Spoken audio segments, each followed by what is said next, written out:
अस्सलाम वालेकुम नाजरीन, आज की इस वीडियो में एक अहम तरीन मौजू के मुख्तलिफ पहलुओं का जायज़ा लेने की कोशिश करेंगे। नाजरीन, यकीनन आपके इल्म में है कि पाकिस्तान की सियासत में आजकल हर घंटे बाद बहुत ज़्यादा डेवलपमेंट्स हो रही हैं और उन डेवलपमेंट्स से भी हम आपको वक्तन फवक्तन आगाह करते रहते हैं। लेकिन आज की इस वीडियो का जो मौजू है वो है इमरान खान साहब का एक जुमला। और ये बात भी आप बखूबी समझते हैं और जानते हैं कि चंद वजीफाखोर सहाफ़ी हैं, चंद तनख्वाहदार सहाफ़ी ऐसे हैं जिन्होंने इमरान खान साहब के ऊपर अपने खुर्दबीन माइक्रोस्कोप समझ लें या कैमरे 24 घंटे फिट किए होते हैं और वो एक एक लफ्ज पे गौर करने के बाद उसको मिस इंटरप्रेट करते हैं और अवाम में उनका इमेज और तशख़्ख़ुस मजरूह करने की कोशिश करते हैं। इमरान खान साहब ने एक इंटरव्यू दिया, एक जुमला कहा कि हमारी फौज तबाह हो जाएगी, हमारे एटमी हथियार तबाह हो जाएंगे, मुल्क के 3 टुकड़े हो जाएंगे। चुनांचे चंद चैनलों ने इस हवाले से पूरे मुल्क में एक आग लगाने की कैफियत पैदा कर दी है। अब इसका पसे मंजर क्या है, सियाक व सबाक क्या है? क्या ये फिक्रा, ये जुमला आउट ऑफ कंटेक्स्ट पेश नहीं किया गया? तो इमरान खान साहब ने असल में कहा क्या? इमरान खान साहब ने कहा कि बात यह है कि हमारी फौज अगर दुरुस्त फैसले नहीं करेगी तो हमारी जो फौज है वो तबाह हो जाएगी। और फिर आगे चल के उन्होंने कहा कि देखें, अगर दुरुस्त फैसले नहीं होते तो मुल्क की मईशत कमजोर होगी। जब मुल्क की मईशत कमजोर हो जाएगी तो मुल्क माशी तौर पे दिवालिया हो जाएगा और जब मुल्क माशी तौर पे दिवालिया हो जाएगा तो इसका असर फौज के दिफाई बजट पे पड़ेगा। और इसका कंटेक्स्ट देख लें, बात क्या की गई है और इन्होंने किस कंटेक्स्ट में पेश करने की कोशिश की है। चुनांचे ये बात एक हकीकत है कि हमारा जो तकाबुल है वो भारत के साथ है। भारत का जो दिफाई बजट है वो तकरीबन 55 अरब डॉलर का दिफाई बजट है और पाकिस्तान का जो दिफाई बजट बनता है वो 8 से 9 अरब डॉलर बनता है, यानी कि 5-5.5 गुना ज्यादा दिफाई बजट ज्यादा है भारत का। यूं समझ लें कि हम अगर 1 लाख रुपए का असला खरीदते हैं तो वो 5 लाख का खरीदते हैं। उसके बावजूद भी अल्हम्दुलिल्लाह पाक फौज ने उनका रास्ता रोका हुआ है। तो इमरान खान साहब ने यह बयान दिया।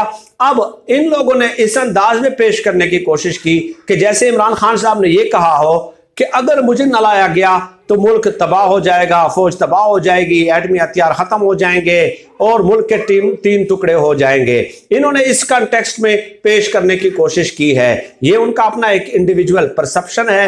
वो जो है चीजों को वाइड पर्सपेक्टिव में देखने की कोशिश नहीं करते।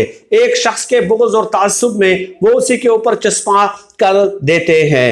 अब ये कॉन्टेक्स्ट था जो मैंने बयान करना जरूरी समझा। इसके हवाले से अब नाज़रीन आप पूरी की पूरी किताबें पढ़ सकते हैं, पूरी की नोम चॉम्स्की की किताबें पढ़ लें कि अमेरिका का तरीका वारदात क्या होता है। वो सबसे पहले आपको माशी तौर पे कमजोर करता है और उसके बाद जब आप माशी तौर पे कमजोर हो जाते हैं तो डेफिनेटली फिर आपको जो इमदाद देता है, जो मुख्तलिफ बैनुल अक़वामी मालियाती इदारे हैं उनके जरिए, तो आपको फिर ब्लैकमेल करने की कोशिश की जाती है, आपके पास सौदेबाजी की जाती है। लीबिया की मिसाल आप देख लें, इराक की मिसाल आप देख लें। तो होता क्या है कि जब आप माशी तौर पे कमजोर हो जाते हैं तो आपको अपने एटमी हथियारों पे भी सौदेबाजी करने पे मजबूर किया जाता है। अल्लाह न करे मेरे मुंह में खाक, अल्लाह पाक पाकिस्तान पे कभी भी ऐसा वक्त न लाए और ना ही इंशाअल्लाह ताला ऐसा वक्त आएगा।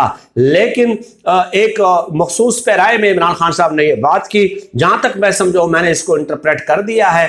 आगे जो है आप इंटरव्यू वगैरह जो है उनका खुद सुन सकते हैं। अब वजीफा खोरों की ये दौड़े लग चुकी हैं, उनकी ये ड्यूटी लग चुकी है कि आपने इसको गलत रंग देना है और इमरान खान और फौज के दरमियान जो है ना गलत फहमी पैदा करने की कोशिश करनी है। लेकिन इंशाअल्लाह ताला पाक फौज का तहफ़्फ़ुज़ और दिफा हम पहले भी करते रहे हैं। जब यही वजीफ़ा खोर सहाफ़ी और शरीफ ख़ानदान फौज पे हमला आवर था, ज़बानी हमले कर रहे थे, तो उस वक्त भी हम डट के मुकाबला करते रहे हैं और आप लोगों के सामने अपना तबसरा और तज्ज़िया पेश करते रहे हैं और अब भी इंशाअल्लाह ताला ऐसा ही होगा। लेकिन जो असल सूरत हाल है वो बताना मेरे ख्याल में ज़रूरी होता है। अब नाज़रीन आप देख लें, इस मुल्क की तरजीहात देख लें इस हुकूमत की।